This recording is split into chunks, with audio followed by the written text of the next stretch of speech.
கிறிஸ்துக்குள் பிரியமாக அழைக்கப்பட்ட அன்புக்குரிய சகோதர சகோதரிகளே, மீண்டுமாக நாம் இந்த வாரத்துல கூட ஒரு தொடர்ச்சியாக 9 வாரங்களாக நம்ம ஒரு வித்தை தேடிக்கொண்டு வந்து நிற்கிறோம். இந்த வாரம் முடிஞ்சிடுங்க.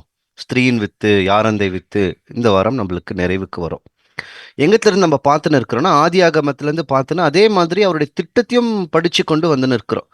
அப்போ நம்மளுடைய மனசுல ஒரு கேள்வி எழும்பலாம். ஏன் நம்ம இந்த தலைப்புல படிக்கணும் அப்படின்னா, இந்த தீர்க்க தரிசனத்துல நம்மை பத்தியும் கூட சொல்லப்பட்டிருக்குங்க. அது என்னன்றது தான் இன்னைக்கு நம்ம இன்னைக்கு பாடத்துடைய முடிவுல நம்மளுக்கு தெரிய வரும். இந்த திட்டம் புரிஞ்சு கொண்டாதான் நம்ம வெளிப்படுத்தின விசேஷத்துக்குள்ளவே போக முடியுங்க. அதுக்கப்புறமா மீண்டும் திருப்பி ஆதி ஆகமத்துல இருந்து திருப்பி நம்ம தொடர்ந்து பார்க்க முடியும். அப்ப நம்ம ஒவ்வொரு வாரமும் பார்க்கும்போது ஒரு பக்கம் இந்த வித்து யாருன்னு தேடுறோம், இன்னொரு பக்கத்துல தேவனின் திட்டம் என்னன்றது படிச்சுனே வந்தோம். ஞாபகம் இருக்குங்களா? ஆதாம்ல இருந்து பார்த்துன்னு வந்து ஏன் ஆதாமுடைய உலகத்தை அழிச்சாரு, அதுக்கு பிறகு எப்படி மோசேயுடைய அழைப்பு வந்தது, ஏன் இவர் வந்து மோசே அழைத்தாரு, ஆபிரஹாம் கிட்ட என்னத்தை கொடுத்தாரு, அந்த ஆபிரஹாமுடைய உடன்படிக்கைக்குள்ள என்ன இருந்தது அப்படின்னு சொல்லி அந்த திட்டத்தையே ஒவ்வொன்றா படிச்சுன்னு பழைய ஏற்பாடு முழுக்க பார்த்துட்டு ஒரு மேலோட்டமா புதிய ஏற்பாட்டுக்குள்ள நம்ம கடந்த பாகத்துல கொஞ்சமா வந்தோம், இன்னும் உள்ள போல. அப்போ இந்த வாரம் எங்க நம்ம வரோம்னு பார்த்தீங்கன்னா, புதிய ஏற்பாட்டுக்குள்ள வந்து நம்ம பார்த்து கொண்டு இருக்கிற இந்த தொடர் பாடத்தோடைய ஒரு நிறைவுக்குள்ள நம்ம வருவோம். சரி, ஒரு பக்கம் சாத்தானும் தேடி நிற்கிறான் இந்த வித்தியாருன்னு. இப்போ கிறிஸ்து கிட்ட கிட்ட நம்ம நெருங்கி நிற்கிறோம். நம்மளுக்கு எல்லாருமே நல்லா தெரியும், ஏசு கிறிஸ்து தான் அந்த வித்துன்னு இன்னைக்கு எல்லாருமே உறுதியா சொல்லுவாங்க. அது உண்மைதான். ஆனா இயேசு கிறிஸ்து வந்து மறிச்சு 2000 வருஷம் ஆயிடாச்சே, இன்னமும் சாத்தானுக்கு மரணம் வரலையே. ஏன்னா தலை நசுக்கப்படுதுன்னா அது மரணம். தலை நசுக்கப்பட்டாச்சு என்றால் அவ்வளவுதான், உயிர் போச்சுன்னு அர்த்தங்க. கை வெட்டுனா, கால் வெட்டுனா, இல்ல உடும்ப வெட்டுனா கூட உயிர் இருக்கோ. ஏன் அவர் தலைன்ற வார்த்தையை பயன்படுத்துறாருன்னா, இனி உயிர் இருக்காதுன்ற வார்த்தையை பயன்படுத்துறாரு. அப்போ தலை நசுக்கப்பட்டாச்சு என்றால் உயிர் போயிடும். உயிர் போயிடுச்சுன்னா 2000 வருஷம் ஆயிடுச்சு, இயேசு கிறிஸ்து அவர் மரணத்தை ஜெயித்தாரு. ஆனா இன்னமும் சாத்தான் இன்னைக்கு உயிரோட தானே இருக்கிறான். அப்போ இந்த தீர்க்க தரிசனத்துல வேற என்னவும் கூட இருக்குங்க. இன்னொன்று கூட இருக்கு. அதை தான் நம்ம தேடி படிச்சுன்னு வந்து நிற்கிறோம். அப்படி பார்க்கும்போது நம்ம ஏற்கனவே பார்த்த மாதிரி ஆரம்பத்துலேருந்து ஒவ்வொன்றா படிச்சுன்னு வந்துட்டோம். மீண்டும் அந்த தீர்க்க தரிசனத்தை படிச்சுட்டு திருப்பி இன்னைக்கு உள்ள போகலாம். ஆதியாகமம் 3ஆம் அதிகாரம் 15ஆம் வசனம். உனக்கும் ஸ்திரீக்கும் உன் வித்துக்கும் அவள் வித்துக்கும் பகை உண்டாக்குவேன். அவர் உன் தலையை நசுக்குவார், நீ அவர் குதிங்காலை நசுக்குவாய் என்றார். அப்பனா அந்த உனக்கும் அவனுக்கும் உன் வித்துக்கும் அவன் வித்துக்கும், அப்ப சாத்தானுக்கும் ஒரு வித்து இருக்கா, ஸ்திரீக்கும் ஒரு வித்து இருக்கா. புரியுதுங்களா? அப்ப சாத்தானுடைய வித்து யாருன்னா சாத்தானுடைய பிள்ளைகள், அவ்வளவுதாங்க. அவனுடைய பேச்சு கேட்டு செய்கிறவர்கள் சாத்தானுடைய வித்து. அப்போ அந்த வித்து ஸ்திரீயின் வித்தோடைய யுத்தத்துக்கு வருவாங்க. இது அவன் ஆரம்பத்திலேருந்தே தேடின்னு இருக்கிறான். ஆனா அவன் அவன் படைப்பாளர் தேவன் மாதிரி இல்லைங்க. எல்லாமே சர்வத்தையும் தெரிந்தவன் அல்ல. அவன் கொஞ்சம் படிக்குவான், கொஞ்சம் தெரிஞ்சுக்குவான், கெஸ் பண்ணுவான், யோசிக்குவான், பார்க்குவான். அதுக்கப்புறமா ஒரு திட்டத்தை போட்டு ஏதாவது ஒன்று பண்ணி இந்த வித்து வராத படிக்க முயற்சி செய்யணும்னு முடிவெடுக்குவான். ஆனால் என்ன நடந்தாலும் அவனுடைய தோல்வி தோல்விதான். இப்போ போன வாரம் நம்ம எது வரைக்கும் வந்தோம்னு பார்த்தீங்கன்னா, இந்த 400 வருஷம் இடைப்பட்ட காலம். அந்த காலத்தில் எந்த விதமான தேவனிடத்திலிருந்து தீர்க்க தரிசனங்களும் அவர் பண்ண போற அடுத்த காரியங்கள் சொல்லப்படலை. அதுக்குள்ள ஒரு ஒரு சரித்திரபூர்வமான புஸ்தகங்கள் உள்ள எழுதப்பட்டிருக்கு. அதில் தான் நம்ம மக்கபீஸ் எல்லாம் நம்ம படிக்கிறோம்.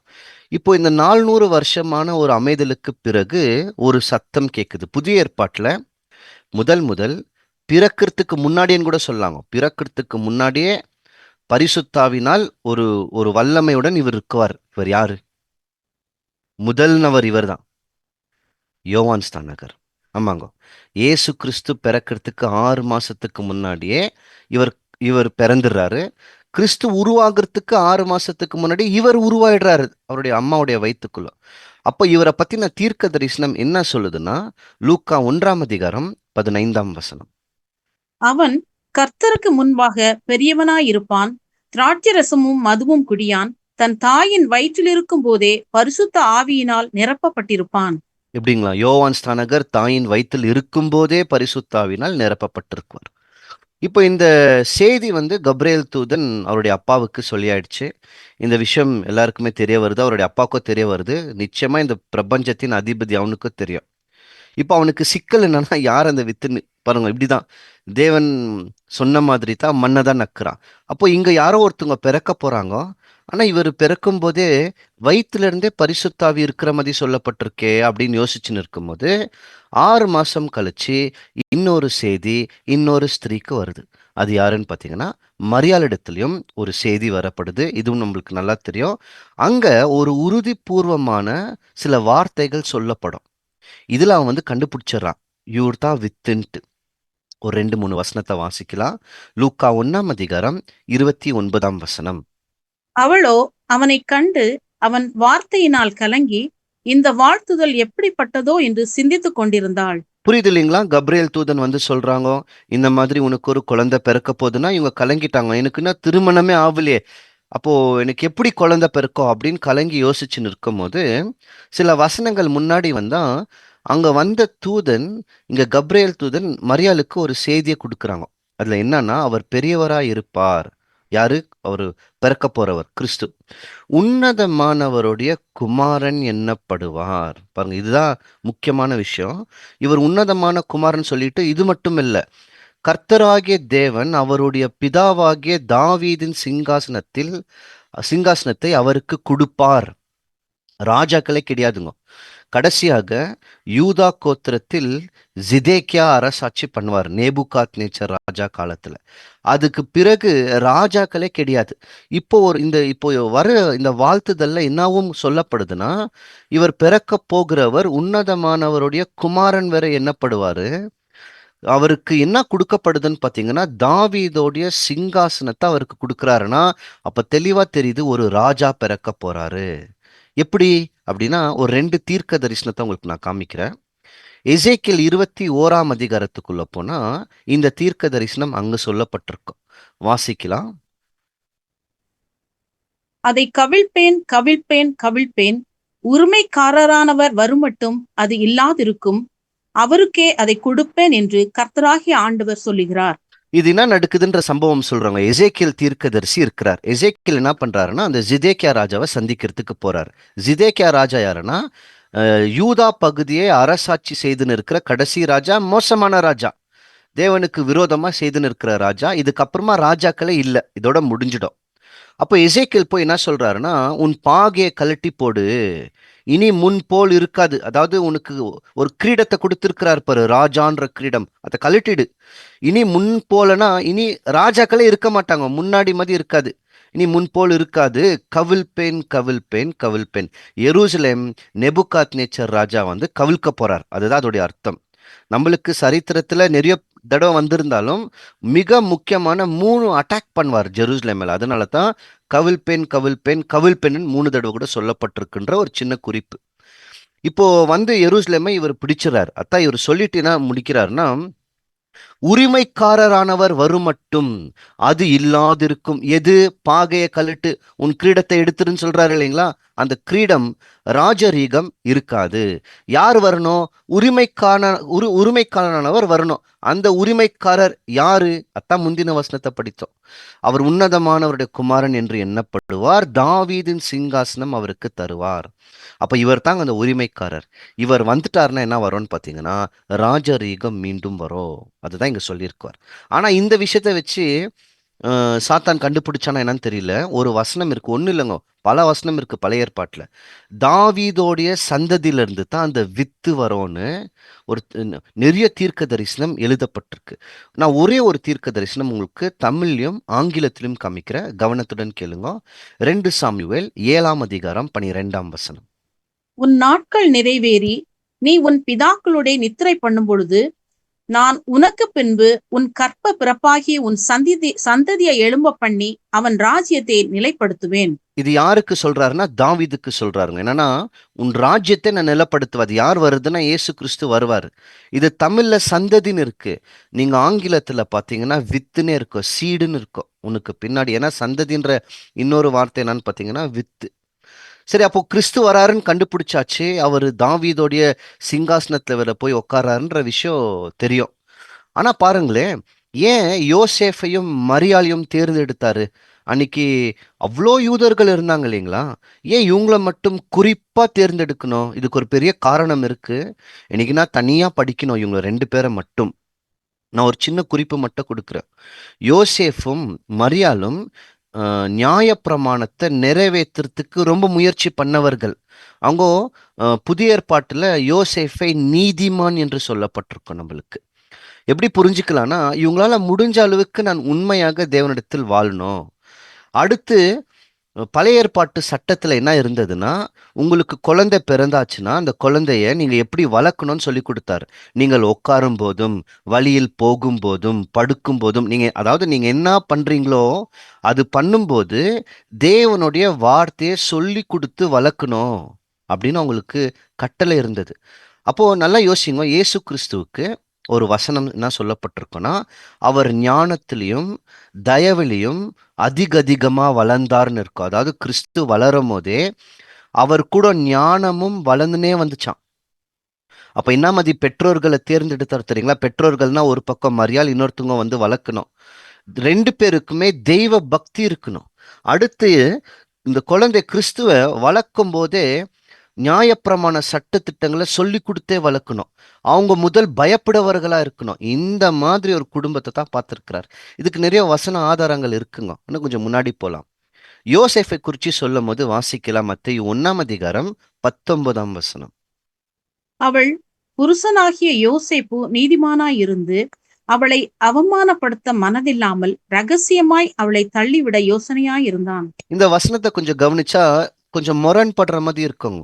யோசேஃப் வந்து நீதிமான்னு சொல்லியிருக்கு, ஆனா ரகசியமா தள்ளி விடணும்னு யோசிச்சாரே, இது வந்து தப்பு இல்லையா? அவர் என்ன பண்ணியிருக்கணும்? திருமணம் இல்லை பண்ணியிருக்கணும் அப்படின்னு யோசிக்கும். ஆனா இப்ப யோசேஃபுடைய மனசுல என்னன்னா, நான் இன்னும் நிச்சயம் இப்பதான் நிச்சயம் ஆக்கப்பட்டிருக்கு, திருமணமே ஆகல, ஆனா அம்மா வந்து இவங்க கர்ப்பவதியா இருக்கிறாங்களே, என்ன பண்றது? எல்லாரும் முன்னாடி போய் சொல்லணுங்க, அதுதான் சட்டம். ஏன் யோசேஃபை இங்க நீதிமான்னு சொல்லுதுன்னா, இந்த மாதிரி ஒரு ஸ்திரீயிடத்தில் திருமணம் செய்யாமலே குழந்தை இருக்குது, வயிற்றுல கரு இருக்குன்னா, அந்த ஸ்திரீயை கொண்டு போய் கல்லெறிஞ்சு சாகடிக்குவாங்க. எங்கன்னா அவருடைய அப்பா வீட்டுக்கிட்ட நிக்க வைக்குவாங்க. இந்த இந்த பொண்ணுடைய அப்பா வீட்டுக்கு கொண்டு போவாங்க. கொண்டு போய் அந்த அப்பாவுடைய வீட்டுல இருக்கும் போது தான் நீ நான் தவறு செஞ்சுட்டேன்ட்டு அவங்க எல்லாருமே பார்க்கும்போது கல்லெறிஞ்சு சாகடிக்கப்படணும். அப்போ ஒருவேளை யோசேஃப் இல்லாம வேற யாரோ இருந்திருந்தாங்கோ, அவங்க வந்து மரியாள் வயிற்றுல குழந்தை இருக்குன்னு தெரிஞ்ச உடனே சொல்லியிருந்தாங்கன்னா, கல் எறியப்பட்டு தண்டனைக்குள்ள போகப்பட்டிருக்காங்க. கேட்கலாம் மாட்டாங்க, உடனடியாக தீர்ப்பு தான் கொடுத்துருவாங்க. இது பழைய ஏற்பாட்டுல சட்டத்துல கொடுக்கப்பட்டிருந்தது. 2 வசனத்தை வாசிக்கலாம். உபாகமம் 22:20. அந்த பெண்ணிடத்தில் கன்னிமை காணப்படவில்லை என்னும் சங்கதி மெய்ப்பட்டதேயானால் கண்டுபிடிச்சாங்கன்னா 21. அந்த பெண்ணை அவள் தகப்பனுடைய வீட்டு வாசலுக்கு முன்பாக கொண்டு வந்து, அவள் இஸ்ரேலில் மதிகெட்ட காரியத்தை செய்து தன் தகப்பன் வீட்டிலே வேசித்தனம் பண்ணினபடியினாலே அவளுடைய பட்டணத்து மனிதர் அவளை கல்லறிந்து கொல்ல கடவர்கள். இப்படியே என்ன பண்ணுவாங்கன்னு பாத்தீங்கன்னா, கல் எறிஞ்சு சாகடிக்கப்படும். ஆனா யோசேஃபுக்கு கனவுல வந்து தூதன் சொல்லிடுறாரு, இல்ல இல்ல, அவன் மரியாளுடைய வயிற்றுல இருக்கிறது உன்னதமானவருடைய குமாரன். இது தெரிஞ்ச உடனே பாருங்க, உடனே ஏத்துக்குனாங்க.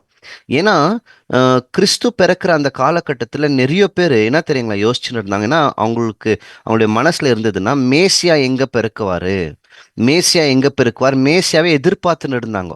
இப்ப தெளிவா அந்த தூதன் வந்து சொல்லியாச்சு, இவர் வந்து மேசியா, உன்னதமானவருடைய குமாரன். சொன்ன உடனே யோசேஃபுக்கு வேற வேற சிந்தனையே இல்லை. உடனடியாக திருமணம் பண்ணிக்கொண்டு இப்போ கிறிஸ்துவும் வளர தொடங்கிட்டாரு. நல்லா கவனிங்க. இன்னொரு பக்கம் சாத்தானுக்கு 2 விஷயம் இருக்கு.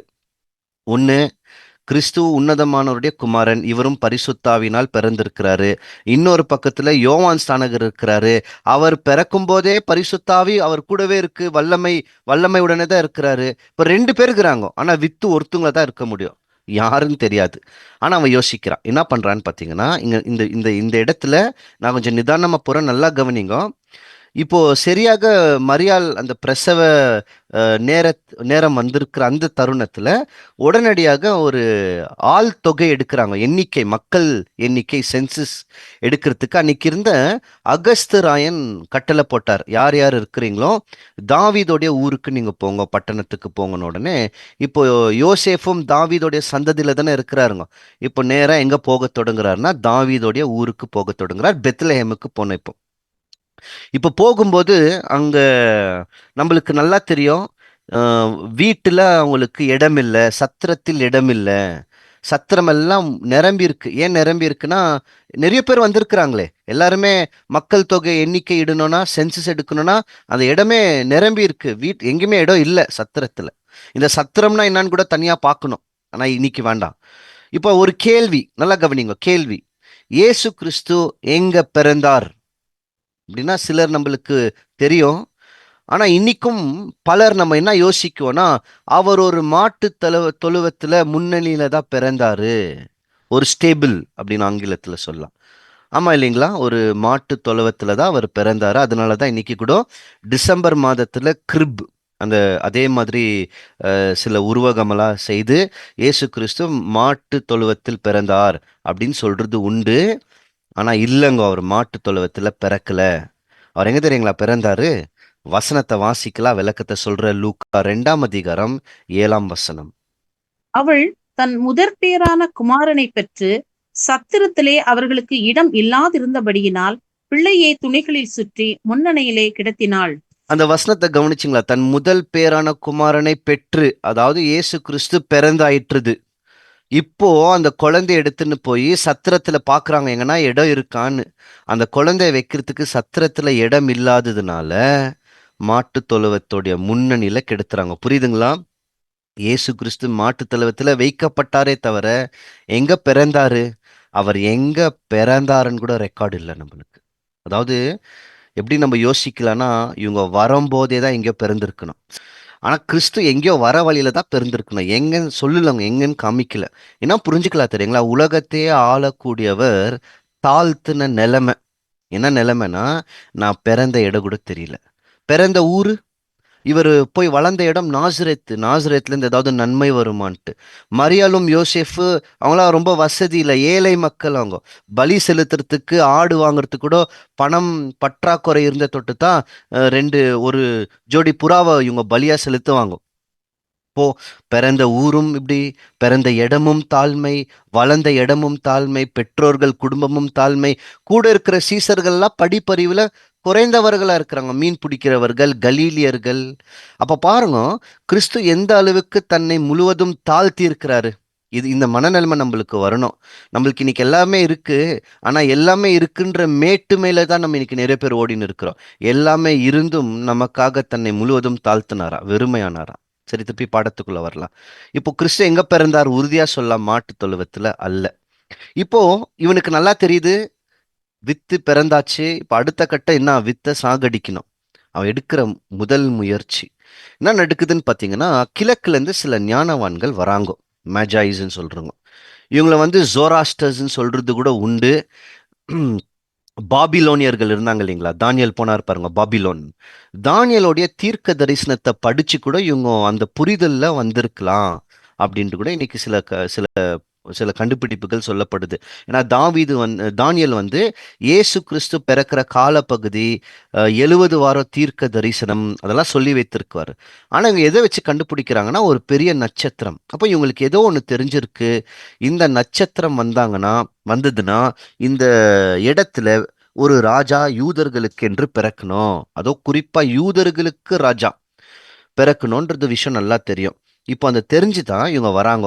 நம்மளுக்கு பாரம்பரியத்துல 3 ராஜாக்கள்னு சொல்லப்பட்டிருக்கும், ஆனா வசனத்துல 3 ராஜாக்கள்ன்ட்டு நம்மளுக்கு வசனம் இல்லை. பொக்கிஷங்களை சொல்லலாம், ஆனா 3 பேர் தான் வந்தாங்க. எவ்வளவு பேர் வந்தாங்கன்னு நம்மளுக்கு ரெக்கார்டு இல்லை. இப்போ இவங்க வராங்க இந்த இடத்துல, நல்லா கவனிங்க. இவங்க என்ன பண்றாங்கன்னு பார்த்தீங்கன்னா, நேரா ஏரோதோடைய அரண்மனைக்கு போயிடுறாங்க. என்ன நடக்குதுன்னா, ஒரு நட்சத்திரத்தை பார்த்துருக்குறாங்க, கிழக்குல ஒரு நட்சத்திரம். அந்த நட்சத்திரத்தை பார்த்த உடனே ராஜா எங்க தான் பிறக்குவாரு? அரண்மனையில தானே பிறக்கணும். அதனால உடனடியா எங்க போயிட்டாங்கன்னா அரண்மனைக்கு போயிட்டாங்க. மத்தேயு 2 அதிகாரம் 1 வசனம். இங்கத்துல இருந்து கொஞ்சம் கூர்ந்து கவனிச்சுன்னு வாங்க, வாசிக்கலாம். ஏரோது ராஜாவின் நாட்களில் யூதேயாவில் உள்ள பெத்லெகேமிலே இயேசு பிறந்த பொழுது கிழக்கிலிருந்து சாஸ்திரிகள் எருசலேமுக்கு வந்தார்கள். இப்ப இவங்க எருசலேமுக்கு வந்துடுறாங்க. எப்படி வராங்களா? என்னத்தை பார்த்து வராங்களா? 2 வசனம். யூதருக்கு ராஜாவாக பிறந்திருக்கிறவர் எங்கே? கிழக்கிலே அவருடைய நட்சத்திரத்தை கண்டு அவரை பணிந்து கொள்ள வந்தோம் என்றார்கள். இப்போ அந்த நட்சத்திரம் இவர்களை ராஜா கிட்ட நடுத்துலங்க. நல்லா கவனிங்க. நட்சத்திரத்தை பார்த்துருக்குறாங்க. பார்த்த உடனே அரண்மனைக்கு வந்திருக்கிறாங்க. அந்த நட்சத்திரம் எங்க போச்சுன்னு தெரியல. அதை பார்க்க போனா நட்சத்திரம் மறைஞ்சிருக்கு, காணாமல் போயிருக்கு. பின்னாடி வசனம் வரும், உங்களுக்கு காமிக்கிறேன். இவங்க என்ன பண்றாங்கன்னா, ஒரு நட்சத்திரத்தை பார்த்துருக்குறாங்க, ஒரு ராஜா பிறந்திருக்கிறாங்கன்னு சொல்லி புறப்பட்டு வந்துடுறாங்க. நேரா அரண்மனைக்கு போயிட்டாங்க. ஏரோதோடைய அரண்மனைக்கு போய், எங்க யூதர்களுக்கு பிறந்த ராஜான உடனே அவருக்கு பயம். ஏன்னா அவர் தானே இப்போ ராஜாவா இருக்கிறாரு. யூதர்களுக்கு வேறொரு ராஜா பிறந்தா இவருடைய ராஜ்யபாரம் போயிடுமே. அதனால உடனடியாக என்ன பண்றாருன்னா, அங்க இருக்கிற நல்லா படிச்ச நியாய பிரமாணத்தையும் தீர்க்க தரிசனத்தையும் படிச்ச ஆசாரியர்களையும் சில வேதபாரர்களையும் கூப்பிடுறார். நல்லா படிப்பு பிரமாணத்தை கற்றுத்தேர்ந்தவர்கள் கூப்பிட்டுட்டு, மேசியா எங்க பிறக்குவார் பாருங்க. அங்க ராஜான்னு வாங்க, இவர் கண்டுபிடிச்சிட்டு அந்த ராஜா தான் மேசியான்ட்டு. மேசியா எங்க பெருக்குவாருன்னு கொஞ்சம் கண்டுபிடிச்சி தேடி சொல்லுங்கன்னு வாங்க. அவங்களும் தேடினாங்க. உட்காந்து தேடிட்டுனா சொல்லுவாங்கன்னா 5 வசனத்துல, ஆமா, பெத்லஹேம்ல தான் இவர் பிறக்கணும், தீர்க்க தரிசனம் இருக்கு, மீக 5:2 இருக்கும், எப்ராத்தா என்று சொல்லப்பட்ட பெத்லஹேமே அப்படின்னு சொல்லி.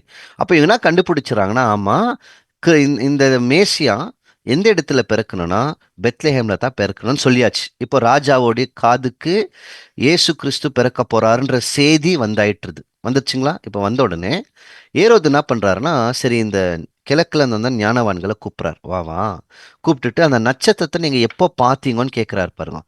ஏன்னா நட்சத்திரம் இல்ல, மறைஞ்சிருக்கு. வசனத்தை வாசிக்கலாம், மத்தேயு 2:7. அப்பொழுது ஏரோது சாஸ்திரிகளை ரகசியமாய் அழைத்து நட்சத்திரம் காணப்பட்ட காலத்தை குறித்து அவர்களிடத்தில் திட்டமாய் விசாரித்து.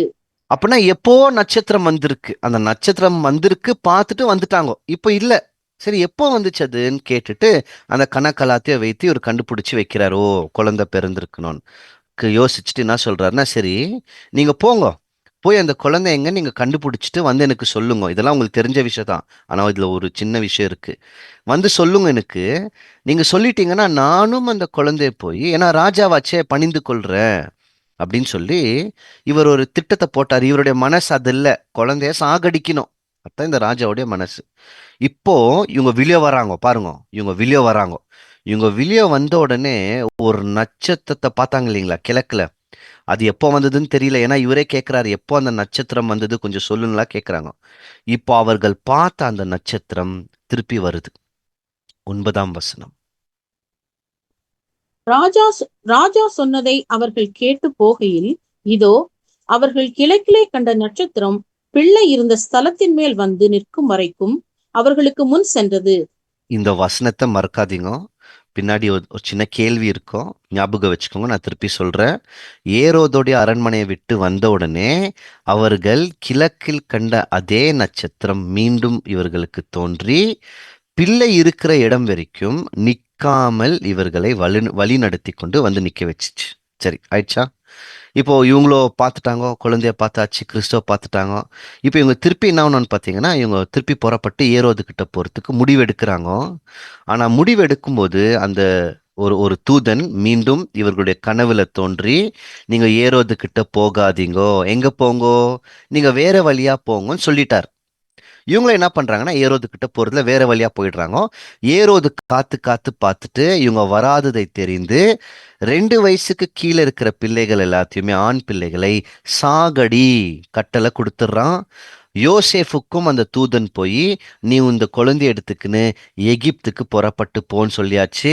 யோசேஃபும் கிறிஸ்துவும் மரியாள் இவங்க எல்லாருமே எகிப்துக்கு புறப்பட்டு போயிட்டாங்க. 2 வயசுக்கு கீழே இருக்கிற குழந்தைகளை பெத்லஹேம்ல சாகடிச்சிட்டாங்க. யாரை போல் தெரியுங்களா? மோசே. ஞாபகம் இருக்காங்க, நம்ம பார்த்த பாருங்க. அதே மாதிரி இங்கேயும் ஒரு கட்டளை பிறப்பிக்கப்பட்டது. இப்ப திருப்பி கவனிங்க, ஏன் இது நடுக்கணும்? கரெக்டா மோசைக்கு நடந்த மாதிரியே கிறிஸ்துவோடைய காலகட்டத்திலையும் ஆண் பிள்ளைகளை சாகடிக்கிறதுக்கு தூண்டுனது யார்? நம்ம நேரடியா சொல்லுவோம், ஏரோதுன்ட்டு. ஆமா. ஆனா ஏரோதுக்கு பின்னாடி யாருன்னா ஒருத்தவங்க இருக்குன்னு இல்லை. எப்படி அங்க ஃபாரோனுக்கு பின்னாடி இருந்தது சாத்தானும், அதே மாதிரி தாங்க சாத்தானுடைய கட்டுப்பாட்டுக்குள்ள தான் இந்த உலகத்துல இருக்கிற ராஜ்யங்கள். அவன் கிறிஸ்துக்கே சொல்றான், இந்த ராஜ்யங்கள்லாம் எனக்கு கொடுக்கப்பட்டிருக்குன்ட்டு. எப்போ தேவன் ரட்சகரை பூமிக்குள் கொண்டு வந்துட்டாரோ, சாத்தான் அடுத்த கட்ட முயற்சி எடுத்துட்டான். இந்த ரட்சகரை சாகடிச்சிடணும். அத்தனை ஆரம்பத்துல இருந்து பண்ணின்னு இருக்கிறான். ஆபேல் முதல் கொண்டு எல்லாருமே சாகடிச்சுன்னு இருக்கிறான். விடக்கூடாதுன்னு சொல்லி அவன் கையாண்ட ஒரு ராஜா தான் இந்த ஏரோது ராஜா. ஆனா இன்னொரு விஷயம் இருக்குங்க. இந்த ஏரோது ராஜாவுக்கு மேசியா பிறந்திருக்கிறார், ராஜா பிறந்திருக்கிறான்ற செய்தி எப்படி வந்தது? கிழக்குல இருந்து வந்த ஞானவான்கள். இந்த ஞானவான்கள் ஏன் போனாங்கோ ஏரோது கிட்ட? ஏன்னா ராஜா எங்க தான் பிறக்குவாரு?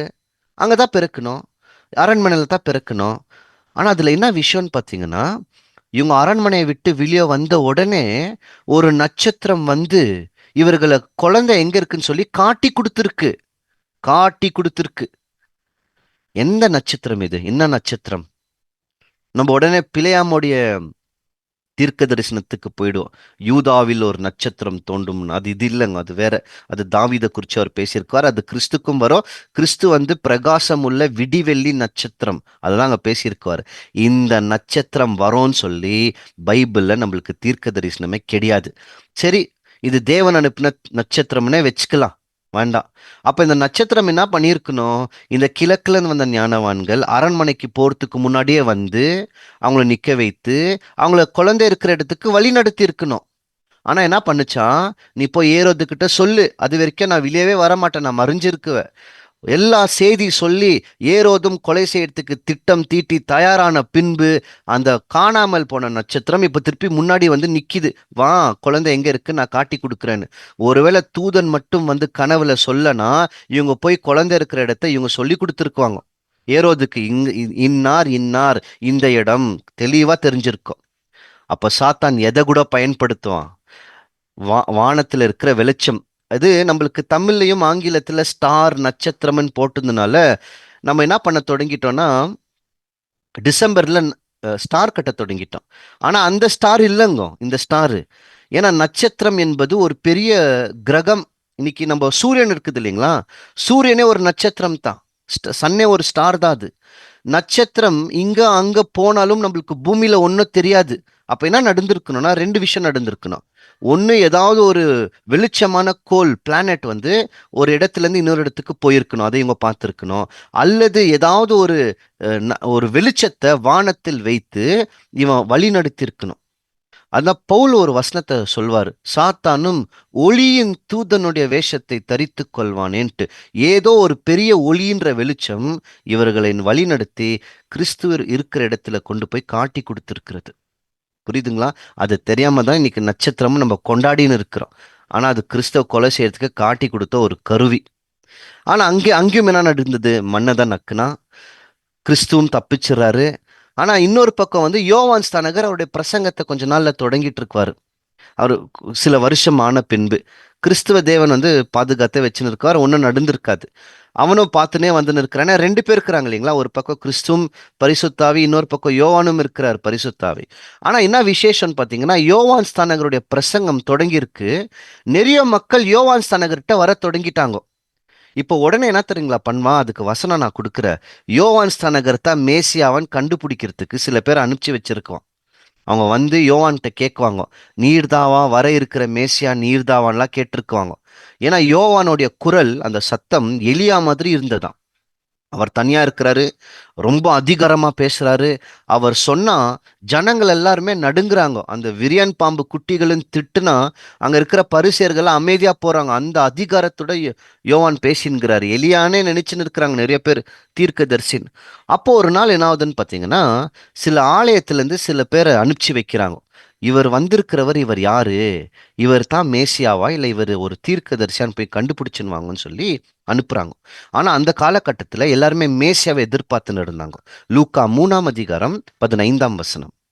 யோவானை குறித்து இவன்தான் கிறிஸ்துவோ என்று ஜனங்கள் எல்லாரும் எண்ணம் கொண்டு தங்கள் இருதயங்களில் யோசனையாயிருக்கையில் புரியுதுங்களா? அப்ப எல்லாருமே பெரும்பாலும் என்னதான் யோசிக்கிறாங்கோ, யோவான் தான் ஒருவேளை மேசியாவா இருக்கணும், கிறிஸ்துவா இருக்கணும்.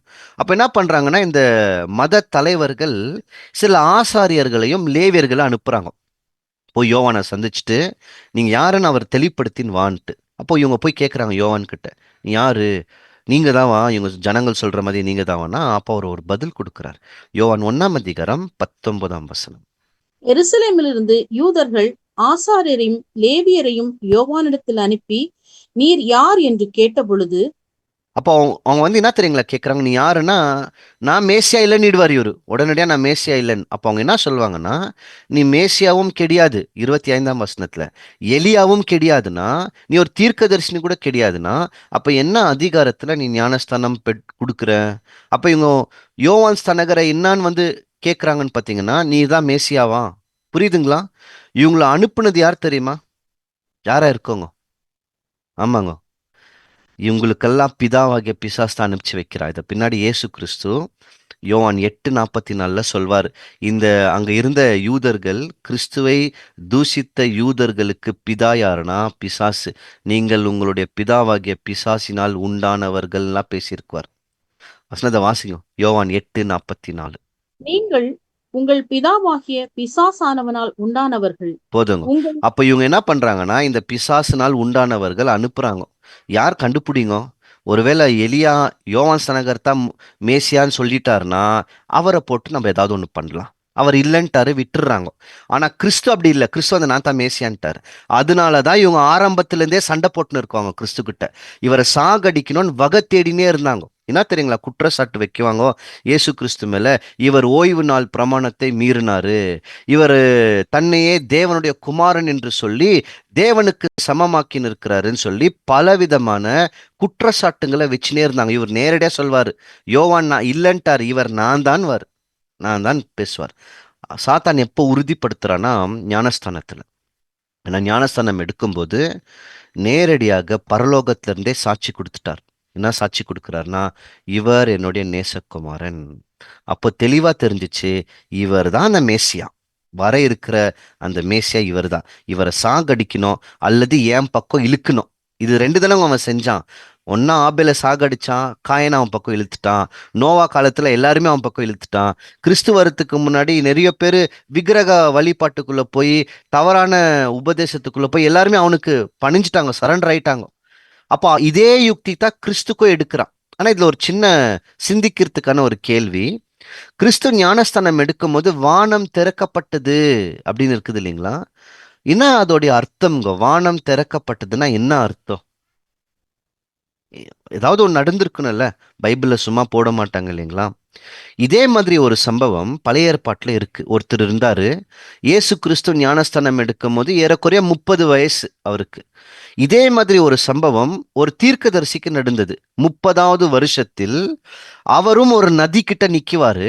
கிறிஸ்து யோர்தான் நதி கிட்ட இருக்குவாரு, அவர் கேபார் நதி கிட்ட இருக்குவார். இங்க இயேசு கிறிஸ்துக்கு வானம் திறக்கப்பட்டது நிக்க வச்சுட்டாரு. அடுத்து நான் சொல்லல, அங்க சொல்வாரு வானம் திறக்கப்பட்டதுன்னா என்ன நடுக்கோன்ட்டு. யார் தெரியுங்களா அவரு? எசேக்கியல். எசேக்கியல் 1 வசனம். 30ஆம் வருஷம் 4ஆம் மாதம் 5ஆம் தேதியிலே நான் கேபார் நதியண்டையிலே சிறைப்பட்டவர்கள் நடுவில் இருக்கும் பொழுது சம்பவித்தது என்னவென்றால், வானங்கள் திறக்கப்பட நான் தேவ தரிசனங்களை கண்டேன். இது எசேக்கியல் சொல்றாரு. நான் 30வது வயசுல அங்க இருக்கிற 30வது வருஷத்துல அங்க இருக்கிற பாபிலோன்ல இருக்கிறாங்க, கேபார் நதி கிட்ட இருக்கிற வானங்கள் திறக்கப்பட்டது, தேவ தரிசனத்தை கண்டாராம். அப்ப வானம் திறக்கப்பட்டதுன்னா என்ன பார்க்குவாங்க? தேவ தரிசனத்தை பார்க்கணும். கிறிஸ்துக்கும் வானம் திறக்கப்பட்டதுன்னா அவருக்கு என்ன காட்டப்படணும்? அது முதல் தேவனுடைய தரிசனங்கள். இதனாலதான் இவர் 40 நாள் உடனே புறப்பட்டு வனாந்திரத்துக்கு ஆவியினால் நடத்தப்பட்டு போயிடுறார். வனாந்திரத்திலே இருக்கிறார். நிறைய விஷயங்கள் வனாந்திரத்துல இவருக்கு புரிய வருதுங்க. உதாரணம் சொல்றேன். நம்மளுக்கு நல்லா தெரியும், மனுஷன் அப்பத்தினால் மட்டுமல்ல தேவனுடைய வாயிலிருந்து வர வார்த்தையினால் பிழைப்பான், கிறிஸ்து சொல்றாரு இல்லைங்களா? ஆனா அது சொல்றதுக்கு முன்னாடி இவர் அதை அனுபவிச்சுட்டு வந்து சொல்றாருங்க. ஏன்னா 40 நாள் அங்க வனாந்திரத்துல எப்படி பிழைச்சாரு? அப்பத்தினால் அல்ல. அப்ப எதுல? தேவனோட வாயிலிருந்து வர வார்த்தை. அப்ப 40 நாள் இவருக்கு என்ன வந்திருக்கணும்? தேவனோட வாயிலிருந்து வந்த வார்த்தை. அததான் பிழைச்சார். அதுதான் தேவ தரிசனத்தை கண்டாராம். புரியுதுங்களா? இல்ல இன்னொரு விஷயம் கூட நம்ம யோசிக்குவோம். இயேசு கிறிஸ்து 40 நாள் உபவாசம் இருந்தாரு. ஆமா, உண்மைதான். அவர் சாப்பிடாமல் இருக்கிறார். ஆனா அவர் ஏன் இருக்கிறாருன்றத பின்னணி புரிஞ்சுக்கணுங்க. இப்ப 40 நாள் இவர் வந்து தேவனுடைய வார்த்தையை சாப்பிட்டு இருக்கிறாரு. பசிதான். இவருக்கு வனாந்திரத்துல சாப்பாடு எங்கேயுமே கிடைக்காது. கடை இல்ல, வீடு இல்ல, ஒண்ணுமே இல்ல. அப்போ இவர் சாப்பிடணும்னா மீண்டும் பட்டணத்துக்கு வரணும், டவுனுக்கு வரணும், ஏதோ எல்லாம் கிராமத்துக்கு வரணும். யாருன்னா சந்திச்சு சாப்பிட்டுட்டு திருப்பி வனாந்திரத்துக்கு போகணும். கிறிஸ்துவனா யோசிச்சிருக்குவார் தெரியுங்களா? நான் இந்த மனுஷனுடைய சாப்பாடை சாப்பிடுறதை காட்டிலும் அவரோட வாயிலிருந்து வர வார்த்தையே சாப்பிட்டுன்னு இருக்கிற, அதாவது எனக்கும் பிதாவுக்கும் இருக்கிற தொடர்பு முறிஞ்சு போகக்கூடாது. நான் தொடர்ந்து அதிலே இருக்கிற, எனக்கு சாப்பாடே வேணாம், சாப்பாடு ஒரு பொருட்டே இல்லை. நாம கூட இன்னைக்கு பண்றோம், வேலை செஞ்சுனே இருக்கோம், சாப்பிட்றதுக்கே மனசு வராது, சாப்பிடவே மாட்டோம். கிறிஸ்து என்ன பண்ணிட்டாருன்னு பார்த்தீங்கன்னா, அவரை அனுப்பினுடைய சித்தம் என்னன்னு புரிஞ்சுக்கின்னு அதிலே இருக்கிறார். சாப்பிட்றதுக்கு கூட அவருக்கு மனசு இல்லை, ஏன்னா திருப்பி அங்கே வரணும். இப்போ இந்த 40 நாள் இங்கே இருந்தார் இல்லைங்களா வனாந்திரத்துல, நேரடியா ஞானஸ்தானம் எடுத்த உடனே பரிசுத்தாவினால் நடத்தப்பட்டு எங்க போயிடுறாருன்னு பாத்தீங்கன்னா வனாந்திரத்துக்கு போயிட்டார். ஏன் போனாரு? ஒண்ணு தேவனுடைய வார்த்தை, இன்னொன்னு என்ன தெரியுங்களா? வார்த்தை ஒரு பக்கம் வந்ததுன்னா அடுத்து என்ன தெரியுங்களா வரும்? சோதனையும் வரும். வாசிக்கலாம், லூக்கா 1 அதிகாரம் 4 அதிகாரம் 1 வசனம். இயேசு பரிசுத்த ஆவியினாலே நிறைந்தவராய் யோர்தானை விட்டு திரும்பி ஆவியினாலே வனாந்திரத்திற்கு கொண்டு போகப்பட்டு. அங்க கொண்டு போகப்பட்டுனா தெரியுங்களா நடந்தது? சாத்தான் கிறிஸ்துவை எத்தனை தடவை சோதித்தான் சொன்னா நம்ம என்ன சொல்லுவோம்? 3 தடவை சோதித்தான். இல்லைங்கோ, 3 தடவை சோதிக்கல, அதுக்கு மேல சோதிச்சான். 40 நாளும் இரவும் பகலும் சோதிச்சிருக்கிறான். 40 நாள சோதிச்சிருக்கிறான். வாசிக்கலாம், லூக்கா 4 அதிகாரம் 2 வசனம். 40 நாள் பிசாசினால் சோதிக்கப்பட்டார். எவ்வளவு அந்த நாள்? நாள் 40 நாள் பிசாசினால் சோதிக்கப்பட்டார். புரியுதுங்களா? அப்போ கிறிஸ்துவ அவன் 1 தடவை 2 தடவை 3 தடவை சோதிக்கலாங்க, 40 நாளும் சோதிச்சுனே இருக்கிறான். 40 நாளும் இவர் தேவனுடைய வார்த்தையினால் வாழ்ந்துனே இருக்கிறார். என்ன ஏன் வந்து சோதிக்கணும்? இவர் மேசியா, இவர் தான் வித்து தெரிஞ்சாச்சு. ஒன்னு சாகடிக்க முயற்சி பண்ண ஆகல, அடுத்து என்ன பண்ணலாம்? என் பக்கம் எப்படியாவது இழுக்கலாம். அவன் அவன் செய்த சோதனையோடைய முடிவு தான் நம்மளுக்கு வேதத்தில் போடப்பட்ட அந்த 3 சோதனைகள். கவனிச்சு பாருங்க. ரொம்ப பசி, 40 நாள் முடிவில் இருக்கிறாரு. அவனுக்கு நல்லா தெரியும், ஓ இவர் வந்து ஆதாம் மதி இல்ல, இவர்கிட்ட பேசினா வேலைக்கே வரமாட்டுன்னு இருக்கு. ஏன்னா 40 நாள் சோதிச்சுனே இருக்கிற. இப்ப எப்படி சோதிக்கலாம்? சரி பாருங்க, நிறைய நேரத்துல நம்மளுக்கு இந்த மாதிரி எல்லாம் நடுக்கோங்க. அவன் சோதனை மதியே தெரியாது, ஆலோசனை மதி தெரியும். அந்த ஆலோசனை ரொம்ப நல்ல ஆலோசனை மதி இருக்கும். அவன் என்ன சொல்றான்னா, நீ தேவனுடைய குமாரனா இருந்தா பாருங்க, திருப்பி எதுல வைக்கிறான்? நீ தேவனுடைய குமாரன் தானே சொல்றீங்க, மேசியா. அப்ப நீங்க தேவனுடைய குமாரனா இருந்தா இந்த கல்ல அப்பமா மாத்துங்க, மாத்தி சாப்பிடுங்க. என்ன அர்த்தம்னா பசியில இருக்கிறீங்க. அவனுடைய உள் உணர்வுகள் என்னன்னு புரிஞ்சுக்கணும். பசியில இருக்கிறீங்க, நீங்க பிரசங்க தானே பண்ண போறீங்க, தேவனுடைய குமாரன் தானே, நீங்க போய் பிரசங்க தானே பண்ணுவீங்க, போய் பண்ணுங்க, சாப்பிட்டு போய் பண்ணுங்க, கொஞ்சம் பலம் கிடைக்கும்ல. ஆனா இங்க பலன் இல்லை, இங்க வனாந்திரத்துல சாப்பாடு இல்லை, ஆனா கல் இருக்கு. நீங்க தேவனுடைய குமாரன் தானே, குமாரனா இருந்தா உங்களுக்கு வல்லமை இருக்கும்ல. இப்போ உங்க வல்லமையை கொண்டு கல் அப்பமா மாத்தி சாப்பிட்டுட்டு போய் பிரசங்கம் பண்ணுங்க.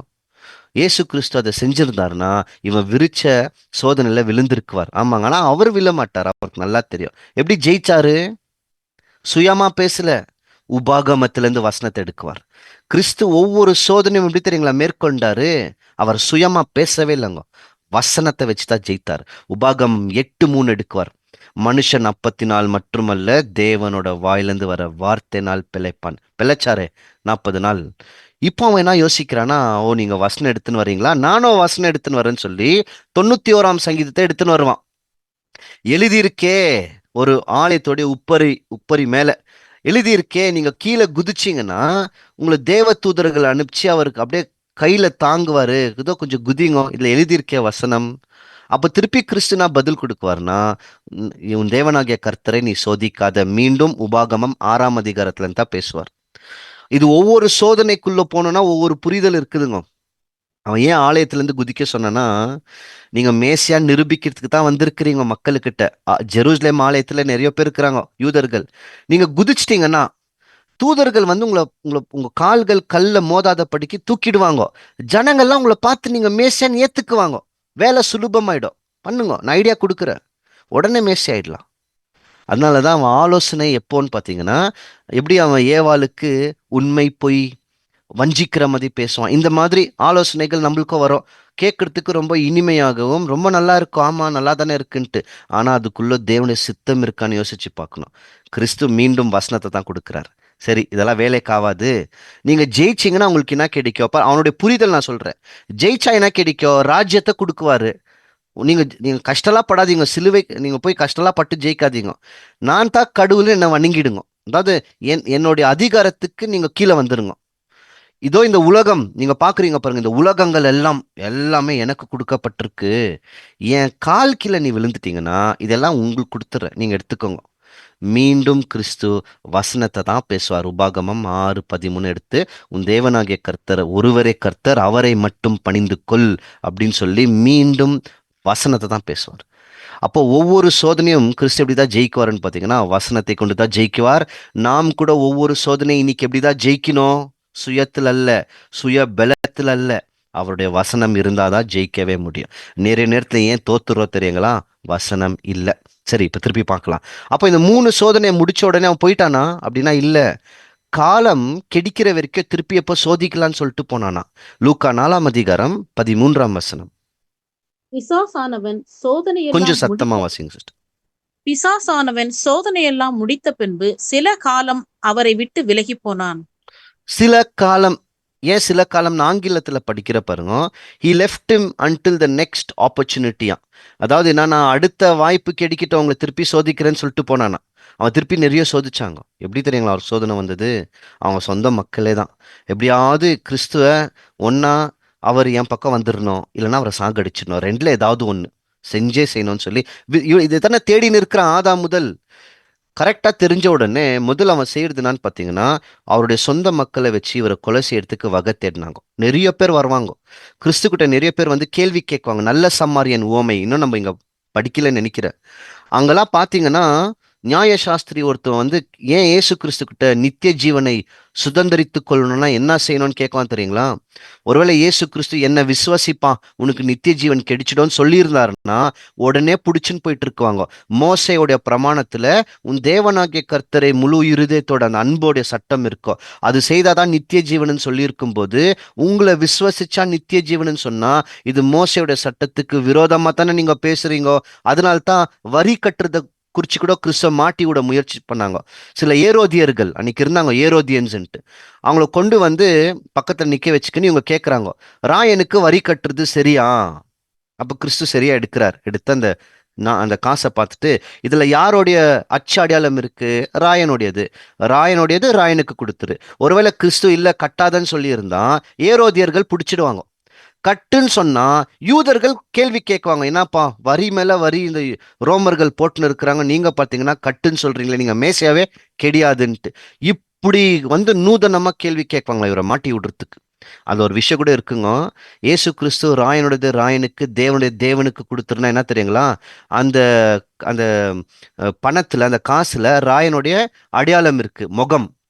அப்போ அது ராயனுக்கு போயிடுதுன்னா, இன்னைக்கு நீங்களும் நானும் தேவனுடைய சாயல்ல படைக்கப்பட்டிருக்கிறோம். அப்போ நம்மளுக்கு இருக்கிறது என்னன்னா தேவனுடைய சாயல். அப்போ நம்ம கிட்ட இருக்கிறது எல்லாமே அவருக்கு கொடுக்கணும். என்ன சொல்றாருன்னா, ராயந்து ராயந்து தேவந்து தேவன்னா, தேவன் நம்மளுக்கு கொடுத்தாரு பாருங்க ஜீவன். அது எவ்வளவு பணம் கொடுத்தா கூட வாங்க முடியாது. கொரோனா நேரத்துல காசு இருந்துச்சு, சுவாசம் எடுக்கிறதுக்கு ஆக்சிஜன் இல்ல, இலவசமா கொடுத்து வச்சிருக்கிறாரு இன்னைக்கு நம்மளுக்கு எல்லாத்துக்கும்.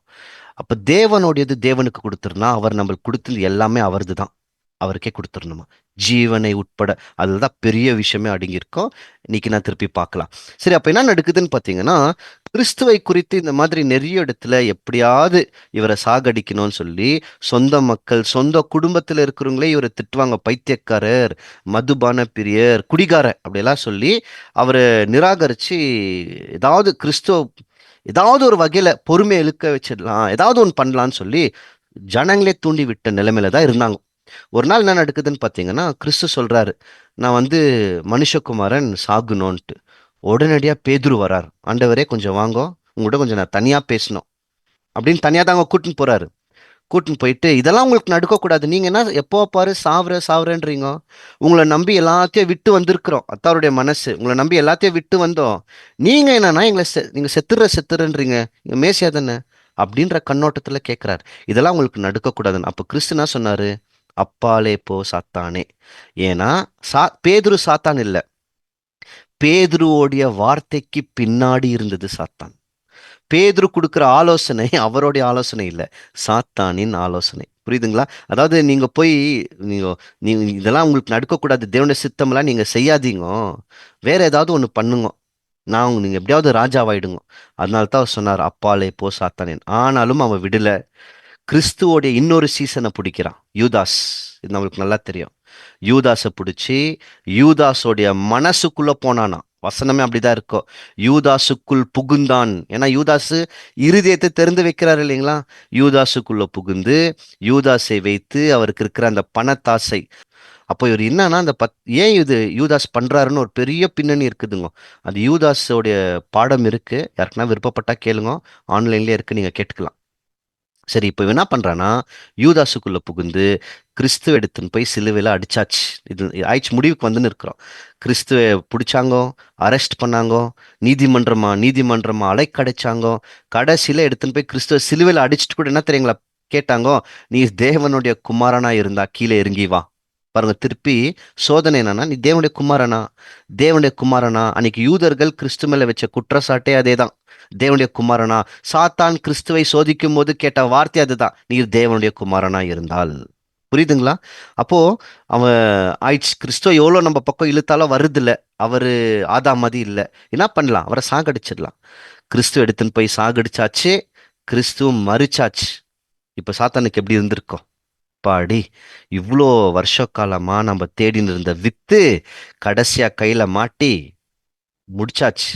மண்ணதோ எங்க மண்ணை நக்குன ஏதோ காமினா, அவன் என்ன யோசிச்சிருக்குவானா, அதோ அந்த நம்ம பாக்குறோம் இல்லைங்களா, குதிங்காலை கடிக்குவான்னு.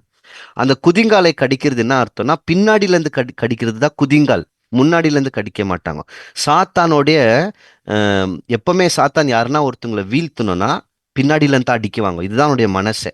அவன் எதிரி, அவன் முன்னாடி வந்து நிக்கிற எதிரி சும்மா முன்னாடி வருவான் கர்ஜிக்கிற சிங்கம் மாதிரி, பின்னாடில இருந்து எல்லாருமே தாக்குவான்.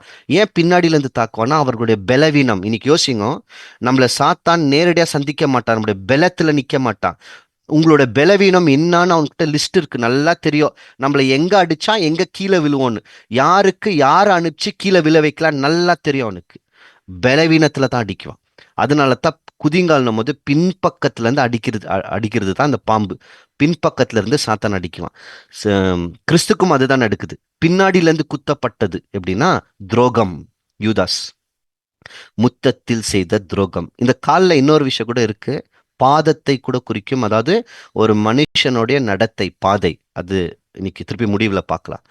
ஆயிடுச்சு, முடிஞ்சாச்சு, ஸ்திரீயின் வித்தை நசக்கிட்ட, செத்துட்டாரு அப்படின்னு யோசிக்கும் போது தான் அவரும் உயிர்த்தெழுந்து வந்துட்டார். ஆனா கேள்வி நல்லா கவனிங்க, கிறிஸ்து உயிர்த்தெழுந்து வந்தாரு, 40 நாள் இங்க இருக்கிறாரு, பரலோகத்துக்கும் ஏறி போயாச்சு, 2000 வருஷம் ஆயிடுச்சு இன்னியோட. அதாவது அதிகமாவே ஏறக்குறைய. இப்போ இவ்வளோ ஆயிட்டா கூட சாத்தான் இன்னும் தலை நசுக்கப்படல. நான் மீண்டும் சொல்றது, இன்னைக்கு நிறைய பேர் நம்மள என்ன நினைச்சிருந்தோம்னா, சாத்தானுடைய தலை நசுக்கப்பட்டாச்சு கிறிஸ்துடைய உயிர்த்தெழுதல், ஆனா வால் துடிச்சுன்னு இருக்குன்ட்டு அப்படியே வச்சுக்கினா கூட, தலை நசுக்குனதுன்னா விஷம் வராது. தலையில தானங்க விஷம் இருக்கு. அப்போ சாத்தான் உடைய தலை நசுக்கப்பட்டதுன்னா, எப்போ அவர் நசுக்குனாரோ அப்பத்துல இருந்தே விஷம் என்ற பாவம் இருக்கக்கூடாது பூமியில. ஆனா இன்னும் இருக்கு பாவம், அதோடைய விளைவான மரணமும் இன்னும் இருக்கு. தலை நசுக்கியாச்சு என்றால் அவன் செத்துட்டான்னு அர்த்தம். வால்ல ஒன்றும் விஷம் இல்லை, தலையில தான் விஷம். அப்ப என்ன 2000 வருஷமா என்ன அப்படின்னு தேடி பார்க்கும்போது தான் அவன் சாத்தான் சந்தோஷமா இருக்கிறான், நான் நசுக்கிட்டேன்ட்டு. ஆனா தேவன் என்ன பண்றாருன்னா, அந்த ஸ்திரீயின் வித்து யாருன்றத இன்னொரு வசனத்திலும் காமிக்கிறார். அதாவது கிறிஸ்து தான், இயேசு கிறிஸ்து தான். ஆனா இயேசு கிறிஸ்து மட்டும் அல்ல, இன்னொக்குறாங்க. யாருன்னு பாத்தீங்கன்னா, பவுல் கொடுக்குவார் இதுக்கு க்ளூ. கலாத்தியர் 3 அதிகாரம் 16 வசனம். ஆபிரகாமுக்கும் அவனுடைய சந்ததிக்கும் வாக்குத்தத்தங்கள் பண்ணப்பட்டன. சந்ததிகளுக்கு என்று அநேகரை குறித்து சொல்லாமல் உன் சந்ததிக்கு என்று ஒருவனை குறித்து சொல்லி இருக்கிறார். அந்த சந்ததி கிறிஸ்துவே.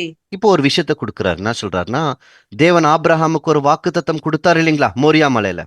அப்ப சொல்லும் போது சந்ததிகள் என்று சொல்லாமல் அவரு சந்ததி என்று ஒருவரை குறித்து சொன்னார். அப்ப அந்த சந்ததி யாருன்றாருன்னா கிறிஸ்து. புரியுதுங்களா? ஒரு சந்ததி இருக்கான், அந்த சந்ததிக்கு பேர் என்னன்னா கிறிஸ்து. இயேசு கிறிஸ்து கொடுக்கிறாரு. இங்கிலீஷ்ல பாருங்க, அந்த சந்ததிக்குன்னா வார்த்தை கொடுக்கப்பட்டிருக்குன்னா சீட்னா வித்து. அந்த வித்து கிறிஸ்துன்ட்டார். சரி, கிறிஸ்துன்னு சொன்ன உடனே நம்மளுக்கு எல்லாருக்குமே என்ன மனசு வரும்னா இயேசு கிறிஸ்து. கரெக்ட், மாற்று கருத்து இல்ல. ஆனா இயேசு கிறிஸ்து மட்டும் அல்ல. இதே பவுல் என்ன பண்றாருன்னா, கிறிஸ்துனா என்னன்னு விளக்கத்தை கொடுக்கிறார். கொஞ்சம் சத்தமா வாசிக்கலாம் சிஸ்டர். 1 கொரிந்தியர் 12ஆம் அதிகாரம் 12ஆம் வசனம். எப்படியெனில் சரீரம் ஒன்று, அதற்கு அவயவங்கள் அநேகம். ஒரே சரீரத்தின் அவயவங்கள் எல்லாம் அநேகமாயிருந்தும் சரீரம் ஒன்றாகவே இருக்கிறது. அந்த பிரகாரமாக கிறிஸ்துவும் இருக்கிறார். அந்த வசனத்தை கவனிச்சிங்களா? நம்மளுக்கு சரீரம் ஒரே சரீரமா? இன்னைக்கு எல்லாருக்குமே ஒரே சரீரம். எவ்வளோ அவயங்கள், பார்ட்ஸ் இருக்கு, கை கால் நிறைய இருக்கு நம்மளுக்கு. ஒவ்வொரு ஒவ்வொரு பாகங்கள் ஒவ்வொரு வேலையை செய்யும். இப்ப என்ன சொல்றாருன்னா, கிறிஸ்துவும் அப்படிதாப்பா இருக்கிறாரு. எப்படி இருக்கிறாருன்னா, கிறிஸ்துவும் ஒரு சரீரம் மாதிரி இருக்கிறாரு.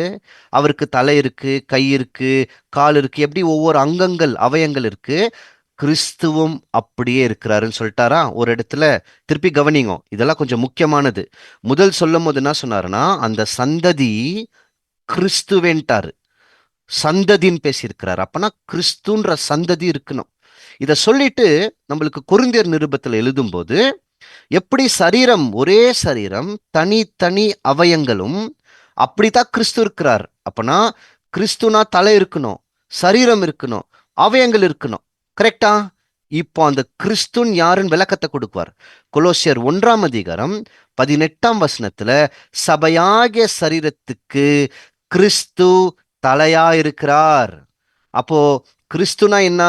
தலை, சரீரம் எல்லாமே இருக்கு. அப்ப சரீரம் யாரு தெரியல, வரலாம்.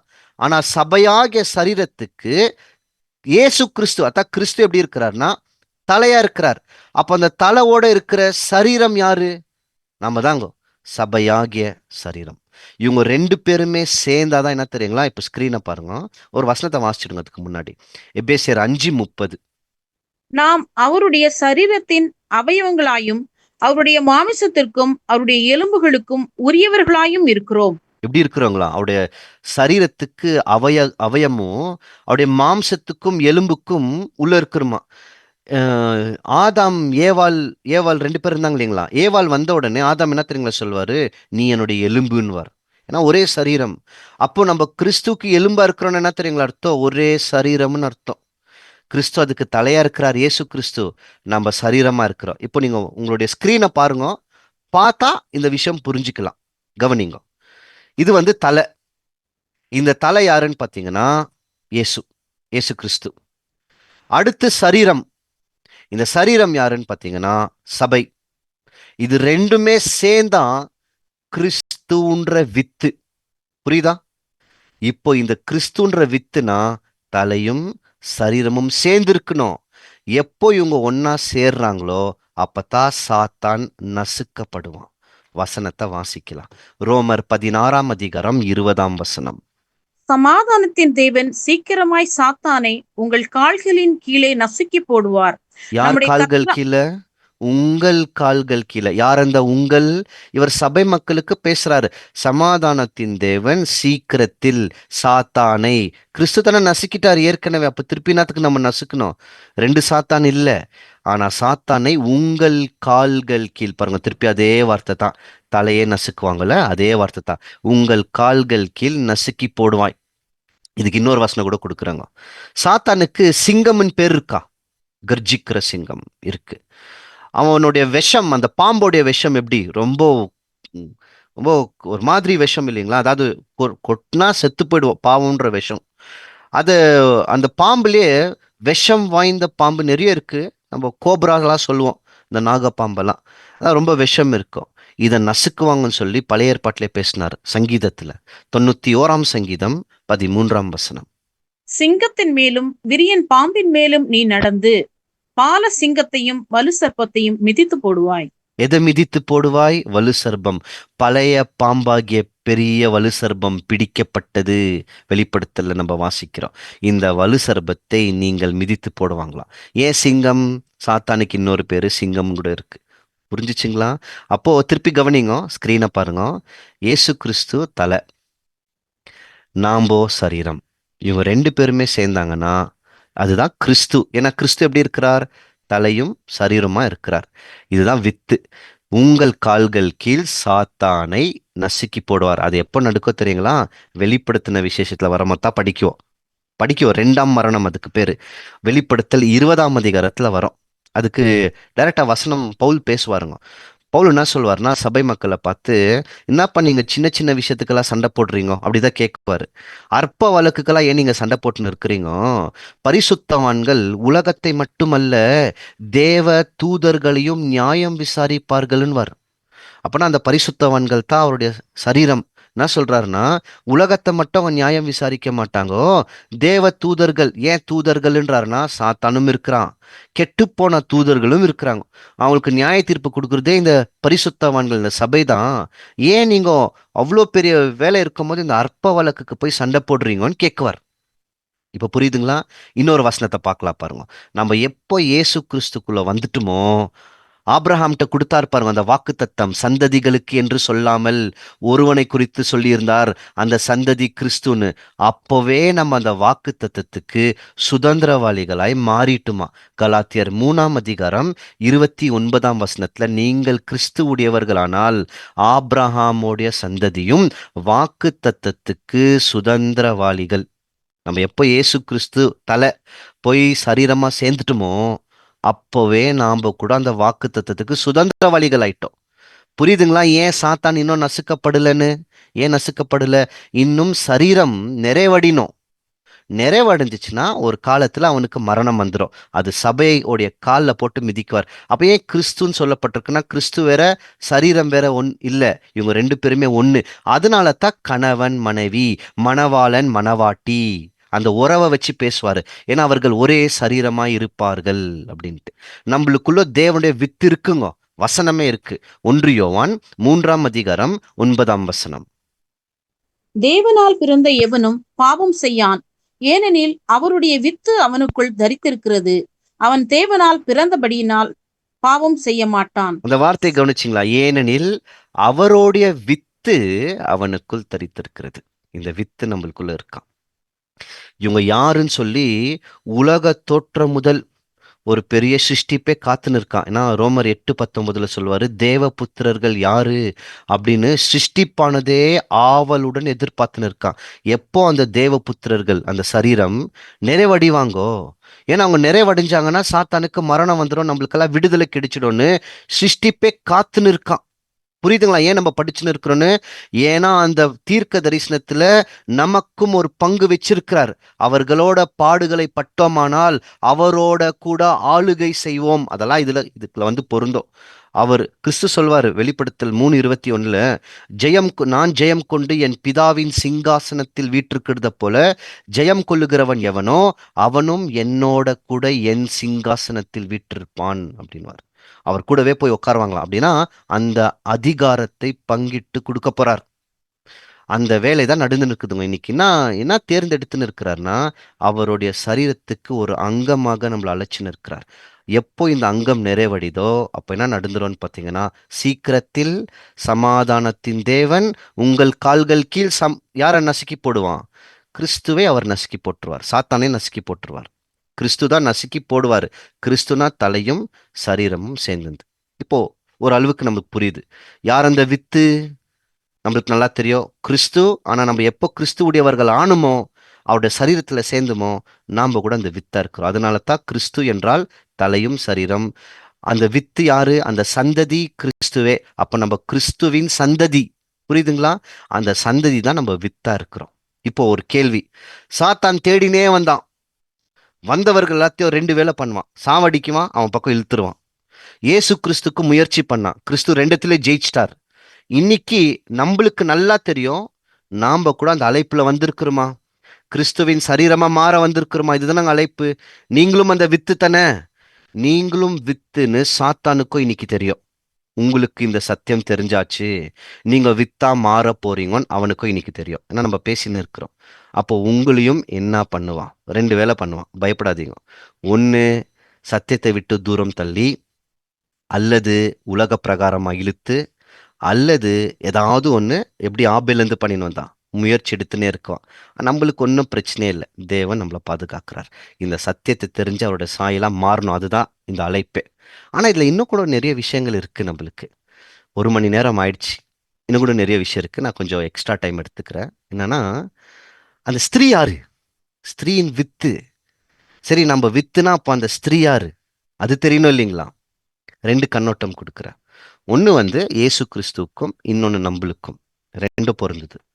இயேசு கிறிஸ்து அந்த ஸ்திரீயின் வித்துன்னு ஏன் சொன்னாருன்னா, ஸ்திரீலேருந்து பிறக்கணும். ஆணின் வித்துன்னு சொல்ல, அதாவது ஆணின் வித்துன்னு சொல்லியிருந்தா ஆண் உடைய குமாரன் ஆயிடுவார். அவர் குறிப்பா ஏன் ஸ்திரீயின் வித்துன்னு சொன்னார்னா, கிறிஸ்து பிறந்ததே ஒரு ஸ்திரீயிடத்துல இருந்து தான். ஆண் துணை இல்லாமல், ஆணுடைய வித்து இல்லாமல், அதனால ஸ்திரீயின் வித்துன்னு வரும். இதுவும் ஒரு ஒரு இதுவும் அடங்குது. இன்னொன்னும் இருக்குதுங்க, அந்த ஸ்திரீயின் வித்து. சரி, இதுக்கு கிறிஸ்துன்னு சொல்லிட்டீங்கன்னா அப்ப நாமெல்லாம் யாருங்க? அப்ப நம்மளுக்கோ ஸ்திரீயின் வித்துன்னு இருக்கணும். அப்ப நம்ம கூட வித்துனா அப்போ ஒரு ஸ்திரீ இருக்கணும் இல்ல? ஆமாங்க, இருக்கிறாங்க. ஆனா அது எப்படி கண்டுபிடிக்கணும்னா, பவுலோடைய நிருபத்துக்கு போனோம். இங்கேருந்து கொஞ்சம் கவனிங்க. கொஞ்சம் கொஞ்சம் டீட்டெயிலா போவோம். நான் ஒரு 10 நிமிஷம் எடுத்துக்கிறேன். கொஞ்சம் டீட்டெயிலா போவோம். இது புரியலன்னா புரியறதுக்கு கொஞ்சம் கஷ்டம். ஆன அளவுக்கு நான் புரியறதுக்கு முயற்சி பண்றேன். பவுல் என்ன பண்றாருன்னா, 2 ஸ்திரீகளை பத்தி பேசுவார் கலாத்தியர் நிருபத்துல. நான் இதை சொல்லிட்டு வசனத்தை வாசிக்கலாம். கலாத்தியர் நிருபத்துல 2 ஸ்திரீகளை பத்தி பேசுவார். நம்மளுக்கு சாராள் தெரியும்ல, ஆபிரகாமுடைய மனைவி சாராள். சாராளையும் ஹாகாரையும் எடுத்துன்னு வருவார். எடுத்துன்னு வந்து அவங்க 2 பேரை பேசுவார். சாராளுக்கு உடன்படிக்கையின் குமாரன் ஈசாக்கு பிறந்தாரு. ஹாகாருக்கு வந்து அவங்களே முயற்சி எடுத்துட்டு ஒரு குழந்தையை பெற்றெடுத்துக்கினாங்கன்னு பேசுவார். அதாவது அவங்க வாக்கு தத்தத்தின் பிள்ளை இல்லை, இஸ்மயேல். இதை சொல்லிட்டு என்ன சொல்வார்னா, சாராலும் ஹாகாரு ஒரு வரப்போற புதிய ஏற்பாட்டுல வரப்போற ஒரு காரியத்துக்கும் பழைய ஏற்பாட்டுல வரப்போற ஒரு காரியத்துக்கும் நிழலுன்னு. நான் சொல்றது புரியுதுங்களா? நான் இன்னொரு முறை சொல்றேன். 2 ஸ்திரீகள் எடுத்துன்னு வரார். 2 ஸ்திரீகளுக்கும் பிள்ளைகள் இருக்கிறாங்க. ஒன்று சாராள், இன்னொன்று வந்து ஆகார். சாராளுக்கு ஈசாக்கு. ஈசாக்கு தான் வந்து வாக்குத்தத்தத்தின் பிள்ளை. ஆகாருக்கு பிறக்கிற இஸ்மயேல் வாக்குத்தத்தத்தின் பிள்ளை இல்லை. அடிமைதனம். அடிமைதனம்னா ஆகார் அடிமைதனத்துல தானே வராங்க. அவங்க சுயாதீனம் இல்லை. சுயாதீனம்னா ஃப்ரீ உமன்னு அர்த்தம். அவங்க அவங்க எஜமானி போல இருக்கலாம். சாராள் வந்து எஜமானி, ஃப்ரீ உமனா இருக்கிறாங்க. ஆனா ஹாகார் வந்து சாராளுக்கு வேலைக்காரங்க. அதான் அடிமைதனம். இது 2த்தையும் சொல்லிட்டு என்ன சொல்வாருன்னு பார்த்தீங்கன்னா, ஹாகாரிடத்தில் பிறந்த அந்த பையன் இருக்கிறார் பாரு, இஸ்மேல். அவர் வந்து நியாயப்பிரமாணத்துக்கு நிழலுன்னு. இது பவுலே சொல்வாருங்க. இந்த அழகிரிய பவுலே வைக்குவார். அவர் நியாயப்பிரமாணத்துக்கு நிழல், அது அடிமைதனத்தின் பிரமாணம். சாராளுக்கு பிறந்த பையன் வந்து சுயாதீனத்தின் பிரமாணம்னு சொல்லி பேசுவார். இங்கெல்லாம் கொஞ்சம் நம்ம கூர்ந்து கவனிக்கணும். நான் அதனால தான் இதை திருப்பி திருப்பி ஸ்ட்ரெஸ் பண்றேன். நிதானமா போக போறேன். கலாத்தியர் 4ஆம் அதிகாரம் 22ஆம் வசனம். ஆபிரகாமுக்கு 2 குமாரர் இருந்தார்கள் என்று எழுதியிருக்கிறது. ஒருவன் அடிமையானவளிடத்தில் பிறந்தவன், ஒருவன் சுயாதீனம் உள்ளவளிடத்தில் பிறந்தவன். புரிஞ்சுச்சுங்களா? அப்ப 2 குமாரர்கள் இருக்கிறாங்க. ஒருத்தர் வந்து அடிமைதனத்துல பிறந்தவர், இன்னொருத்தர் சுயாதீன மனைவி அவங்க கிட்ட பிறந்தவர். சொல்லிட்டாரா? 2 பேரு. இப்ப 2 ஸ்திரீகள், 2 குமாரர்கள். சொல்லிட்டு 23ஆம் வசனம். அடிமையானவளிடத்தில் பிறந்தவன் மாமிசத்தின்படி பிறந்தவன், சுயாதீனம் உள்ளவரிடத்தில் பிறந்தவன் வாக்கு தத்தத்தின்படி பிறந்தவன். இப்ப 2 பிரிக்கிறாரு. அடிமைதனம்னா ஆகாரு கிட்ட பிறந்தவர் வந்து அடிமைதனத்துல பிறந்துட்டாங்க. ஏன்னா அவங்க வந்தது அந்த அடிமைதனம் இல்ல. இவரு அது மாம்சத்தின் படி பிறந்துட்டார். ஏன்னா அவங்க என்ன முயற்சி எடுத்தாங்கன்னு பாத்தீங்கன்னா, தேவன் கொடுக்கிறாருன்னு காத்துன்னு இல்ல, தன் சுய முயற்சி. அதனால தான் மாம்சத்தின் படி பிறந்தாருன்னு இருக்கும். ஆனா ஈசாக்கு வந்து அப்படி இல்லை. தேவன் கொடுத்த வாக்கு தத்தத்தின் பிள்ளை தான் ஈசாக்கு. இப்ப 2 வேறுபடுத்தின்னு வராரா? இதை பண்ணிட்டு 24ஆம் வசனத்துல என்ன சொல்றாரு பாருங்க. 24ஆம் வசனம். இவைகள் ஞான அர்த்தம் உள்ளவைகள். அந்த ஸ்திரீகள் 2 ஏற்பாடுகளாம். ஒன்று சீனாய் மலையில் உண்டான ஏற்பாடு, அது அடிமைத்தனத்திற்கு உள்ளாக பிள்ளை பெறுகிறது. அது ஆகார் என்பவள் தானே. இப்போ இவரே பொருத்தி சொல்றாரு. அந்த 2 ஸ்திரீகளும் யாருக்கு நிழல்னா, 2 ஏற்பாடு. 2 ஏற்பாடுனா 2 உடன்படிக்கைக்கு நிழல். ஆகார் யாருன்னா சீனாய் மலைன்றாரு. புரியுதுங்களா? முதல் ஸ்திரீ ஹாகார் சீனாய் மலை. ஜனங்கள் எல்லாமே அடிமைத்தனத்துல இருந்தாங்க. ஏன் அப்படி சொல்றாருன்னா, சீனாய் மலை மேலேருந்து வந்தது நியாயப்பிரமாணம். அப்போ நீ ஜனங்கள்லாம் என்ன ஆயிட்டாங்கன்னா நியாயப்பிரமாணத்துக்கு அடிமையில போயிட்டீங்க. ஏன்னா நியாயப்பிரமாணத்தை நிறைவேற்றணும். அது ஒரு மாதிரி அவங்கள ஒடுக்கினே இருந்த மாதிரி இருந்துச்சு. அதை பண்ணாத, இதை பண்ணாத, அப்படி பண்ணு, இப்படி பண்ணுன்னு நிறைய விஷயங்கள், நிறைய சடங்காசாரியங்கள். அப்போ அது ஒரு அடிமைத்தனம் மாதிரி ஆயிடுச்சு அப்படின்னு பேசுறாரு. இதை சொல்லிட்டு இப்போ ஒரு ஸ்திரியை பேசிட்டாரா, ஆகார். ஆகார் யாருன்னா, ஆகாரும் சாரால் ரெண்டு உடன்படிக்கைக்கு நிழல். ஆகார் வந்து சீனாய் மலைக்கு நிழல். அந்த சீனாய் மலையிலிருந்து வந்த பிரமாணம் வந்து நியாயப்பிரமாணம். அது ஜனங்களை அடிமைத்தனத்துல நடத்தினதை போல அப்படின்ட்டார். இப்ப பேசிட்டாரா. இப்ப 25ஆம் வசனத்துல இன்னொரு ஸ்திரீக்கிறாங்க இல்லைங்களா, சாராள். அவங்கள எப்படி பொருத்துவாருன்னா 25ஆம் வசனம். ஆகார் என்பது அரபி தேசத்தில் உள்ள சீனாய் மலை. அந்த ஆகார் இப்பொழுது இருக்கிற எருசலேமுக்கு சரி. இவள் அந்த தன் பிள்ளைகளோட அடிமைப்பட்டிருக்கிறாளே. அந்த ஹாகார் இப்போ இருக்கிற எருசலேம். அப்ப திருப்பி ஹாகார முதல் சீனாய் மலைக்கு ஒப்பிட்டு சொல்லிட்டாரு. ஹாகார இப்போ இருக்கிற எருசலேம், அதாவது அவர்கள் வாழ்ந்துன்னு இருக்கும்போது ஜெருசலேம் இருந்துச்சு பாருங்க பவுல் காலத்துல, அந்த எருசலேம். ஏன்னா நியாயப்பிரமாணத்தை தானே இன்னும் தூக்கினே இருக்கிறாங்கோ. அப்ப சொல்றாரு. திருப்பி நான் வரேன், ஸ்கிரீனை பாருங்க. ஹாகார் தெரியுதுங்களா ஸ்கிரீனு? ஹாகார வந்து சீனாய் மலைக்கு ஒப்பிட்டு பேசினார். ஏன்னா அங்கத்திலிருந்து தான் நியாயப்பிரமாணம் வந்தது. அதை சொல்லிட்டு இப்போ இருக்கிற எருசலேமுக்கு அது ஒப்பனை. ஏன்னா அவங்க இருந்த காலத்துல எருசலேம் இருந்துச்சு. அங்கத்திலிருந்து வந்தது தான் நியாயப்பிரமாணம். அதுல எல்லாருமே அடிமையாயிட்டாங்க. இது ஒரு ஸ்திரீ. இன்னொரு ஸ்திரீ இருக்கிறாங்க, சாராள். இப்ப சாராள் கிட்ட போறாரு. 26ஆம் வசனம். மேலான எருசலேமோ சுயாதீனம் உள்ளவள், அவளே நம் எல்லாருக்கும் தாயானவள். இப்போ வேற ஒண்ணு சொல்லிட்டார், நம்மளுக்கு ஒரு தாயின்ட்டாரு பாருங்க. ஸ்திரீயின் வித்து, அம்மா ஒரு வித்து வரணும். ஏன்னா இதை எப்படி சொல்றாருன்னு பாத்தீங்கன்னா, சுயாதீனம். சுயாதீனம் யாருன்னா சாராள். இப்ப திருப்பி கவனிங்க ஸ்கிரீனை. சாரால அங்க சீனாய் மலை தானே, இங்க சியோன் மலை. வசனம் பின்னாடி வரோம், நான் காமிக்கிறேன். எபிரேயர்ல பவுல் சொல்றாரு. அங்க ஹாகார், இங்க சாராள். அங்க சீனாய் மலை, இங்க சியோன் மலை. அங்க இப்பொழுது இருக்கிற எருசலேம்வாரு, இங்க என்ன சொல்வாருன்னா பரம எருசலேம் அப்படின்வாரு. அங்க அடிமைதனம், இங்க சுயாதீனம். அங்க அடிமைதனத்தின் பிள்ளை, இங்க வாக்கு தத்தத்தின் பிள்ளை. நம்மளுக்கு எல்லாருக்குமே தாய். அதாவது இந்த வாக்கு தத்தத்தின் பிள்ளைக்கு பிறந்தவர்கள் யாருக்கு பிறக்கிறாங்கன்னா, சாராளுக்கல்ல. ஒரு புதிய எருசலேம் இருக்கான், மேலான தாய். நிறைய பேர் இதை படிச்சுட்டு பரலோகத்துல யாரோ ஒரு அம்மா உட்காந்து இருக்கிறாங்க இன்னைக்கு சொல்லின்னு இருக்கிறாங்க. இயேசு கிறிஸ்து எப்படி பரலோகத்துல இருக்கிறாரு, அந்த மாதிரி ஒரு அவருக்கு ஒரு மனைவி இருக்கிறத போலவும், அவங்க ஒரு அம்மா இருக்கிறத போலவும், அவங்க தான் நம்மளுக்கு தாய், அவங்கள சந்திக்கிறோம்னு இன்னைக்கு நிறைய போதனைகள் இருக்கு, நிறைய இடத்துல இருக்கு. ஆனா அதை பத்தி பேசல. புதிய எருசலேம்லாம் என்ன, ரெண்டு எருசலேம் பத்தி வராங்க, பரம எருசலேம், புதிய எருசலேம். அது என்னன்னு படிக்கலாம். திருப்பி ஸ்கிரீனை பாருங்க, ரெண்டுமே பக்கம் போட்டிருக்கிற. இன்னொருத்தோட புரிஞ்சுக்கின்னு இன்னும் சில வசனங்கள் இருக்கு, அதை பார்க்கலாம். ஆகார், சாராள். ஹாகாரை வந்து சீனாய் மலைக்கும், சாராளை வந்து சியோன் மலைக்கும் ஒப்பிட்டு பேசும். திருப்பி இந்த ஹாகாரை அவங்க வாழ்ந்துன்னு இருந்த எருசலேம், சாரால பரம எருசலேம். ஹாகார் வந்து அடிமைதனம், சாராள் வந்து சுயாதீனம். ஹாகாரு கீழே நியாயப்பிரமாணம். இங்க அவங்களுக்கு பிறந்த குழந்தை வந்து மாம்சத்தின்படி பிறந்துட்டாரு. இங்க பிறக்கிற குழந்தை மாம்சத்தின் படியில, வாக்கு தத்தத்தின் பிள்ளை. இயேசு கிறிஸ்து கூட மாம்சத்தின் படி பிறக்கலங்கோ, வாக்கு தத்தத்தின் பிள்ளை. ஆனா நியாயப்பிரமாணத்துக்குள்ளதான் பிறக்கிறார், ஏன்னா அதை நிறைவேற்றணும். ஆனா அவர் மாம்சத்தில் பிறந்த பிள்ளை இல்லை, அவருடைய ஜீவன் பரலோகத்திலிருந்து வந்தது. அதனால தான் பரம எருசலேம்னு பேசும். வசனத்துல அவரே தெளிவுபடுத்துவார். கலாத்தியர் 4ஆம் அதிகாரம் 27ஆம் வசனம். அந்தபடி பிள்ளை பெறாத மலடியே மகிழ்ந்திரு, கற்ப வேதனை படாதவளே களிப்பாய் எழும்பி ஆர்ப்பரி.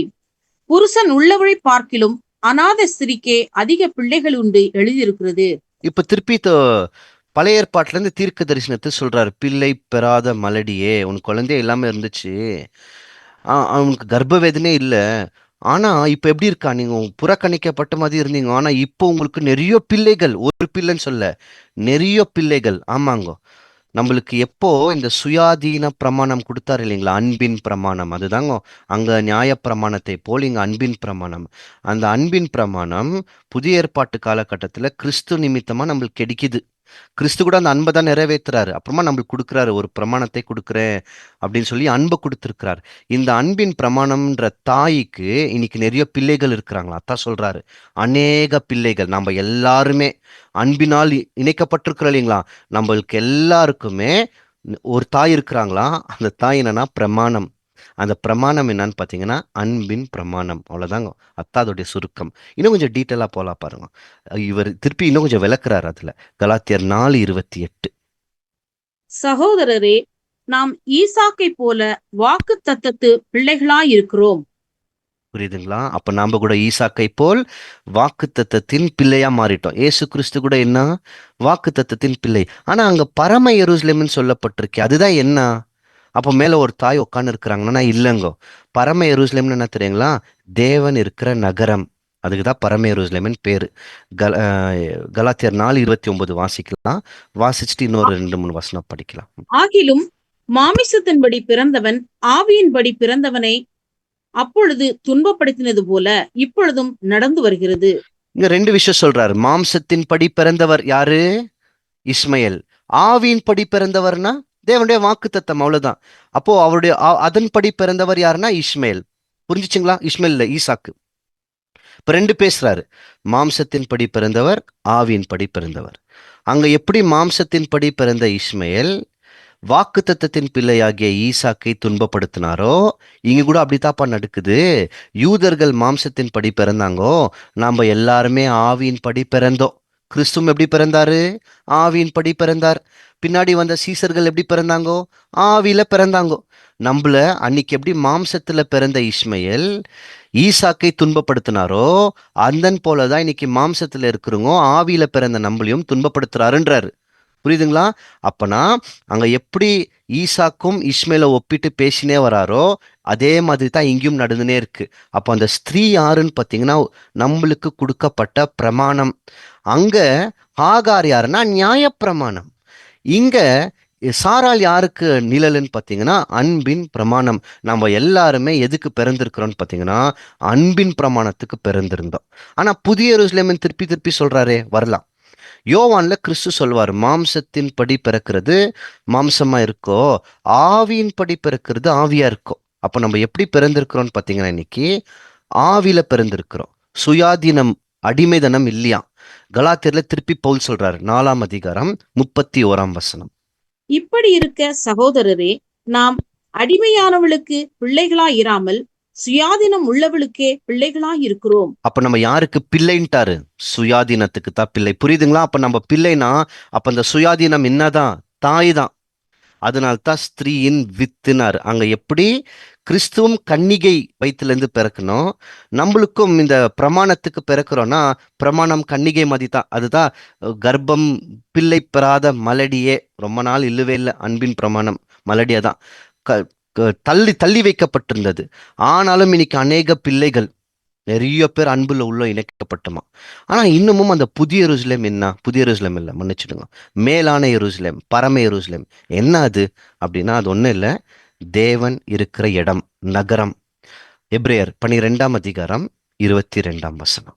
நீங்களோ சியோன் மலையினிடத்திற்கும் ஜீவனுள்ள தேவனுடைய நகரமாகிய பரம எருசலேமினிடத்திற்கும் 1000-10,000 தேவ தூதர்களினிடத்திற்கும். அப்போ நம்ம எங்க வந்திருக்கிறோம்னு பாத்தீங்கன்னா ஜீவனுள்ள தேவன் இருக்கிற நகரமாகிய பரம எருசலேம். நம்ம வந்திருக்கிற இடம் அவருடைய நகரம். அந்த நகரத்துக்கு இன்னொரு பேர் என்னன்னு பாத்தீங்கன்னா பரம எருசலேம். இந்த நகரத்தை தான் தாயின் பேசினார். ஏன் தாயின் பேசினார் தெரியுங்களா? உயிர் வந்துச்சான் மேல திறந்து நம்மளுக்கு எல்லாத்துக்கும் ஜீவன் கொடுத்தார். கிறிஸ்துக்கும் ஜீவன் எங்கத்துல இருந்து தான் வந்தது? பரலோகத்துல இருந்து தான். ஏன்னா அவரே சொல்றார் மேல திறந்து வந்தன்ட்டு. அப்போ ஒரு ஜீவன் எங்க திறந்து வருதுன்னா மேல திறந்து, பூமியில இருந்து அல்ல. நமக்கும் ஜீவன் எங்க திறந்து வந்ததுன்னு பாத்தீங்கன்னா தேவன் இருக்கிற இடம். இதை தான் பரம எருசலேம் நமக்கு எல்லாத்துக்கும் தாயின் பேசியிருக்குவார். ஏன்னா யாக்கோபு 1:17 அவர் சொல்வாரு, பரத்திலிருந்து வர வர எல்லா நல்ல ஈவும் ஜோதிகளுடைய பிதாவிடத்திலிருந்து வருதுன்ட்டு. நமக்கு வர எல்லா நன்மையும் மேலத்திலிருந்து வருதான், ஜோதிகளுடைய பிதா கிட்ட இருந்து வருது அப்படின்னு பேசியிருக்குவார். புரிஞ்சுச்சுங்களா? ஏன்னா இது இந்த பகுதி மட்டும் ரொம்ப ரொம்ப கொஞ்சம் கடினமான பகுதி தான் புரிஞ்சுக்கொள்றதுக்கு. எப்போ இவங்க கிறிஸ்து கிட்ட போய் சேர்றாங்களோ, அதாவது சபை, சரீரம், தலை இயேசு கிறிஸ்து, இவங்க 2 பேருமே என்னைக்கு இணைக்கப்படுறாங்களோ ஒரு காலம் இருக்கு, படிக்க தான் போறோம். அப்போ சாத்தானுடைய தலை நசுக்கப்படும். அது எந்த அதிகாரம் நசுக்கப்படுதுன்னு சொல்ற வெளிப்படுத்தல் 20ஆம் அதிகாரத்துல அவனுடைய தலை நசுக்கப்படும். இனி சாத்தான் ஒருபோதும் இருக்கவே மாட்டான், ஒருபோதும் இருக்கவே மாட்டான். வசனத்தை பைபிள் இருந்து எடுத்து வாசிக்கலாம்.